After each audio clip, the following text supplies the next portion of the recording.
Pitchfork just offered up their greatest rap albums of all time. This is the 100 best rap albums of all time. And we see these lists all the time from Billboard, from Rolling Stone, all publications, right?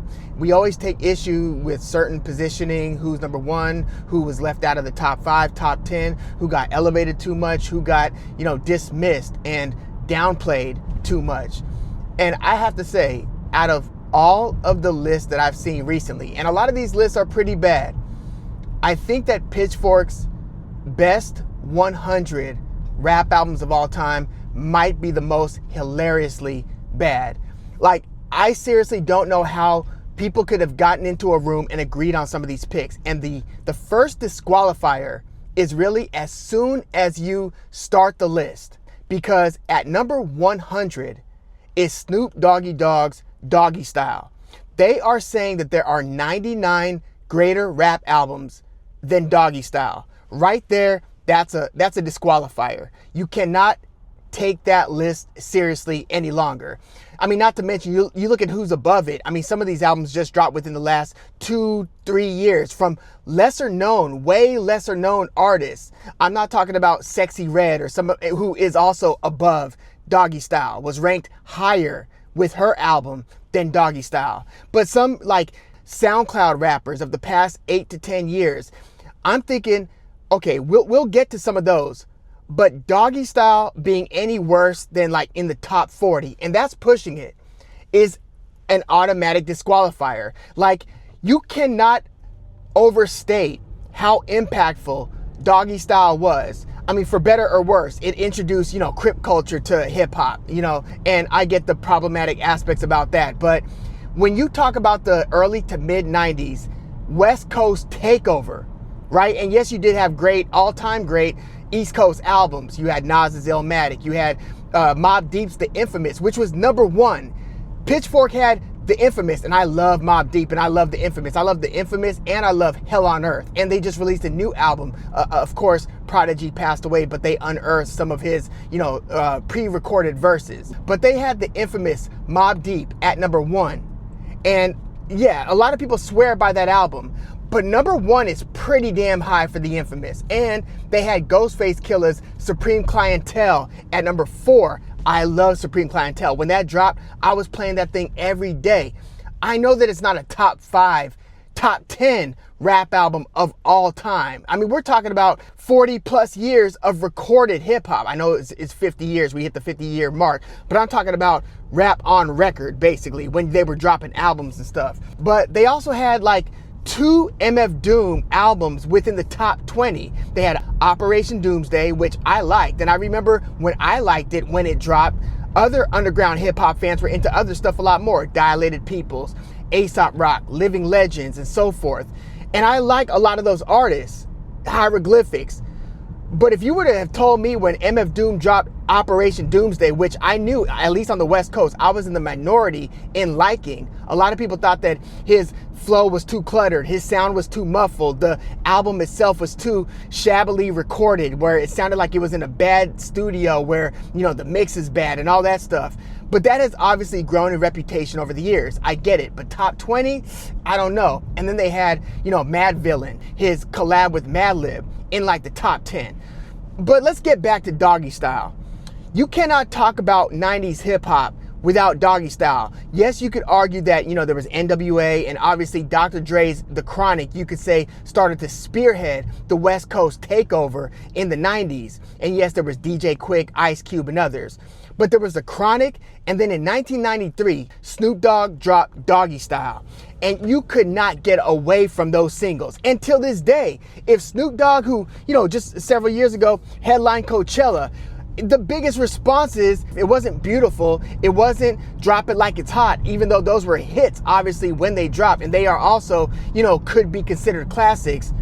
But as soon as you hear the opening to the instrumental of Gin and Juice, What's My Name, that says Snoop Doggy Dogg, I mean, we're talking all-time rap classics. And yes, Gin and Juice and What's My Name are both on Doggystyle, but as is Ain't No Fun If the Homies Can't Have None. Like, that might be the most ubiquitous track from that album. Like, how many people's prom, Homecoming, and so forth. On the dance floor, you go to certain clubs, you have to play. It's almost like Back That Thing Up, right? Ain't No Fun If the Homies Can't Have None is one of those staples on the dance floor, where as soon as you hear that, the opening of the beat, everybody goes crazy because everybody knows what time it is. That's what Ain't No Fun If the Homies Can't Have None is about. I mean, you had Nate Dogg with the opening, When I Met You Last Night, Baby. Like, come on. If Corrupt gave about, like, these are iconic moments. And you're going to put Sexy Red's latest album above Doggystyle.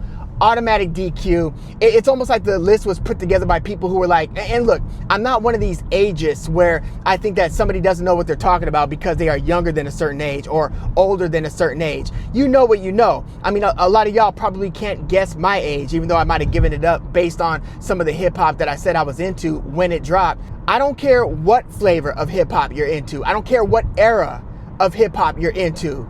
You have to be able to at least acknowledge the importance and the monumental moment that was Doggystyle. Like, look, if you want to put Tupac's All Eyes on Me in the top 5, which they did, and which I'm not going to argue with All Eyes on Me in the top 5. That is an all-timer. It plays like a greatest hits album, really. You could say the same about Biggie's Not Ready to Die, which often gets ranked highly, but Life After Death, which in this case got ranked higher than Ready to Die, which I actually do agree with. Some of y'all might say, no, Ready to Die is a top 5 classic and Life After Death is somewhere after that. But no, you look at that track list, the double CD that was Life After Death, it also plays like a greatest hits album. But Doggystyle, it's not only those major singles, Gin and Juice, which again, I mean, you just think about the opening lines, with so much drama in the LBC, it's kind of hard being Snoop Dogg.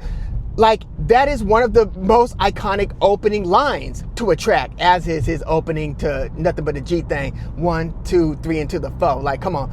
But also, like, What's My Name's opening lines. We just talked about Nate Dogg's opening lines to Ain't No Fun. I mean, you can't get away from Snoop Dogg's opening lines to What's My Name, Snoop Doggy Dogg, the From the Depths of the Sea, back to the, like, these are all-time great moments in hip-hop. And so those are 3 songs. Then you've got album tracks, non-singles, like The Shiznit. You got Murder Was the Case, which that was a non-single. Murder Was the Case. They had a whole film the next year, 94, and a soundtrack, Murder Was the Case. So he had that on the album. He had his cover of Slick Rick's Lottie Dottie, which changes up the words in certain moments, but like, that was a big deal. Lottie Dottie, the Snoop Dogg version. And he had another single from that album, Doggy Dog World. I don't think it's as good as those other 3 singles, or I think Doggy Dog was like the 3rd single. I don't think Ain't No Fun If the Homies Can't Have None was an actual single. It was a non-single from the album, but it is as big a classic as anything.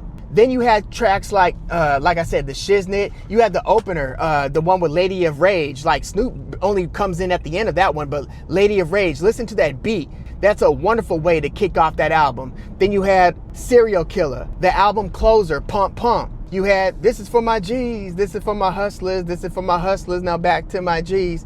You had great moments from Corrupt, Daz, as I said, Nate Dogg. You had Warren G. You had a lot of people on this album. You had beats courtesy of Dr. Dre and Daz Dillinger, who did his thing on this album, as did Dr. Dre. It's still kind of unclear because obviously Dre around this time was getting credit for a lot of the stuff, but we'll say that it was Dre and Daz production. Nevertheless, it was a brilliantly produced album. One of the best West Coast albums of all time. Like, I would put that in the top 5 West Coast albums. And you think about who else dropped from the West Coast. You had DJ Quick. You had those 2 monumental albums from Dr. Dre. You got Kendrick Lamar. You've got The Game. You've got so many artists over the years who've dropped from the West Coast. I don't think anybody would take Doggystyle out of the top 5 of the greatest West Coast albums of all time. It was that big a deal. And look, Snoop Dogg right now, it might be the most famous rapper ever. Like, you look at rappers today and of yesteryear,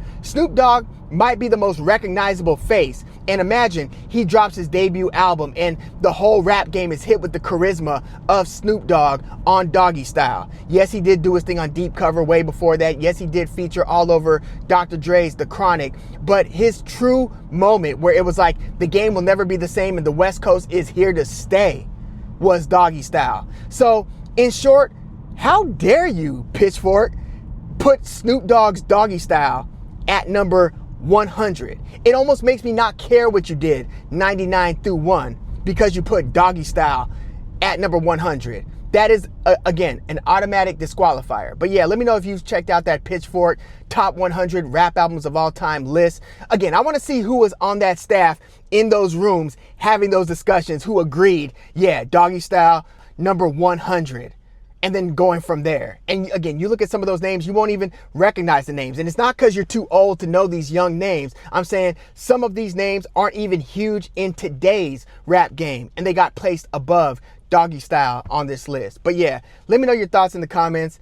Like the video, subscribe to the channel if you love music like I do. I'm Woog. Thanks for tuning in.